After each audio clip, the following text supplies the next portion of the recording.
I emphasize still, it is called the Kasoma Farouk of Uganda idea. We must write on 20 papers and above. 20 papers and what?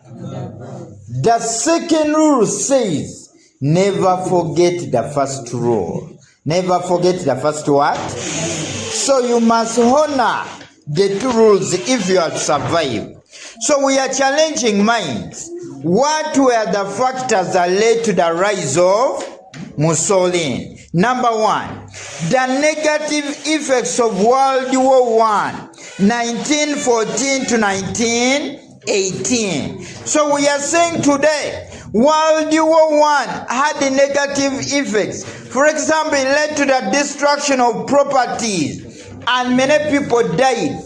And by this time, people were blaming Victor Emmanuel III for taking people in World War I. So by this time, the negative effects of World War I led to the rise of Benito Musolin, where I can say, by this time, Musolin capitalized on the negative effects of World War I to campaign for him what? For himself. Because he preached and told the people to rise up against Victor Emmanuel the Third.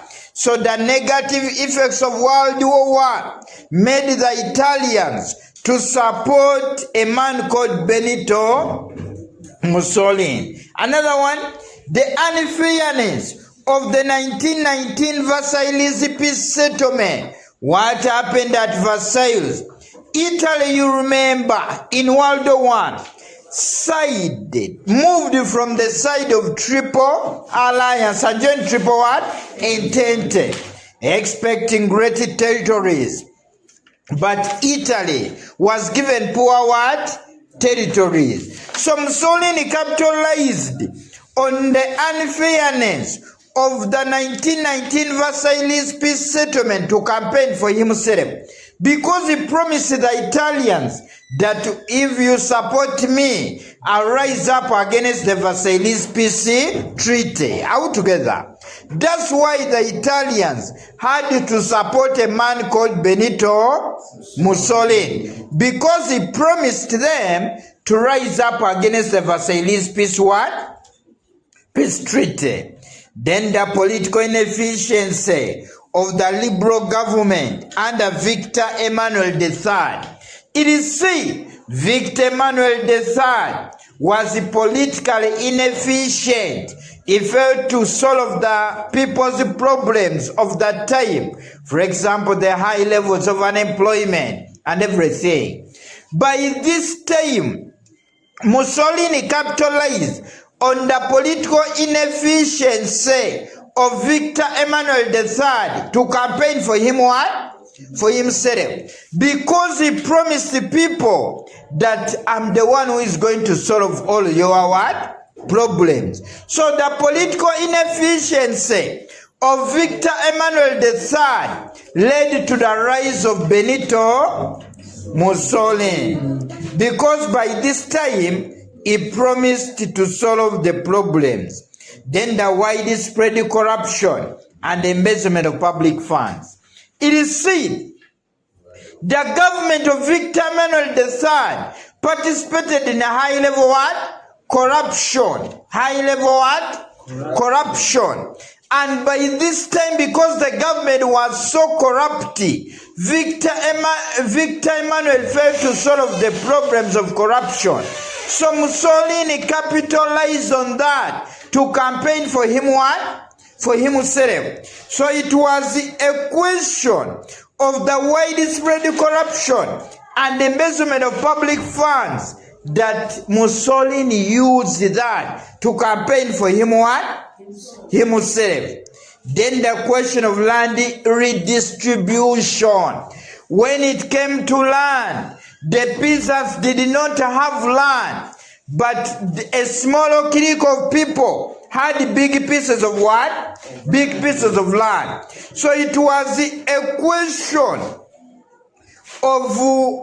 question of land redistribution, where majority people did not have land, and by this time the minority had big pieces of what? Land. So it is this that influenced the rise of a man called Benito Musolin, because he promised the people that he was going to rise up against the problems that we are concerned about land. Another one, the failure of the parliamentary system in Italy. So we are saying today, the failure of the parliamentary system in Italy. The parliamentary system in Italy, in this kind of arrangement, failed to solve people's problems.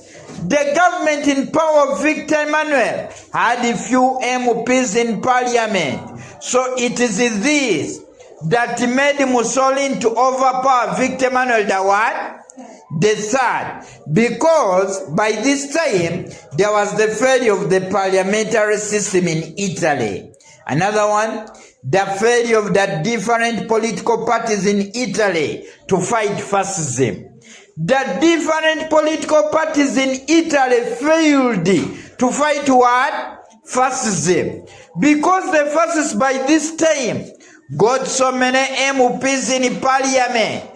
And in this kind of arrangement, we are realizing they overpowered other political groups, and this gave an upper hand to Benito Musolin. That's why he had to get political power.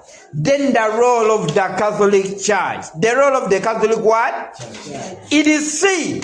The Catholic Church in Italy decampaigned the regime of Victor Emmanuel the what? The third. So in turn, it supported the rise of a new government, which came in line with Benito Musolin. So when the Roman Catholic Church preached against the current government, mind it had a lot of influence.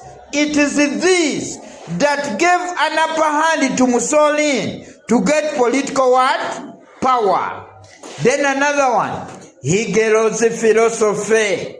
Hegel was an intellectual in the University of Paris, and this man preached for great authority and leadership in countries. So the Italians capitalized on Hegel's philosophy to support Musolin, because they believed that Musolin was a strong leader who was going to solve people's what?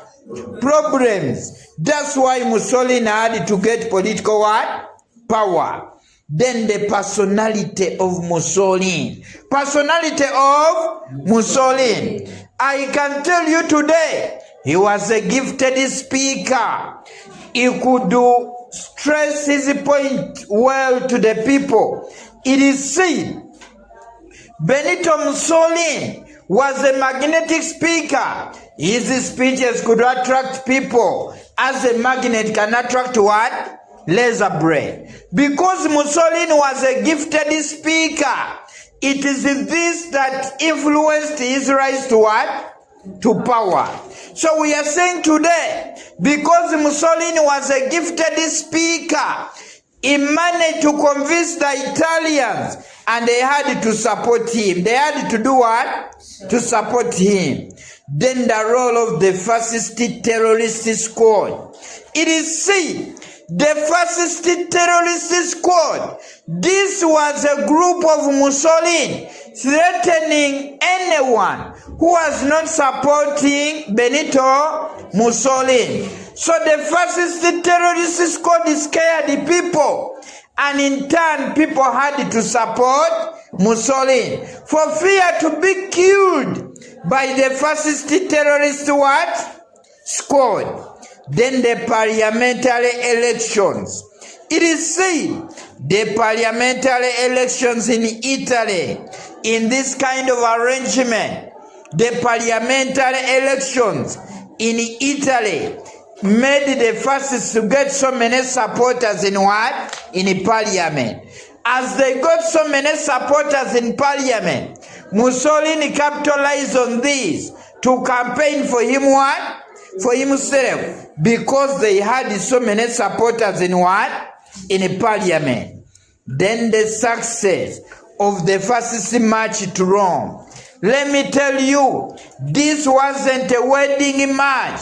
The fascists marched to Rome, agitating for leadership. So the success of the fascist march to Rome, as the fascists marched to Rome, it is this that gave an upper hand to a man called Benito Musolin, because people had to side on the side of Musolin. Because in this kind of arrangement, when they saw so many fascists marching to Rome, they supported the popular party of a man called Benito Musolin. So we are saying, in this kind of arrangement, that the success of the fascist march to Rome on 28th October 1922, this gave an upper hand to the rise of a man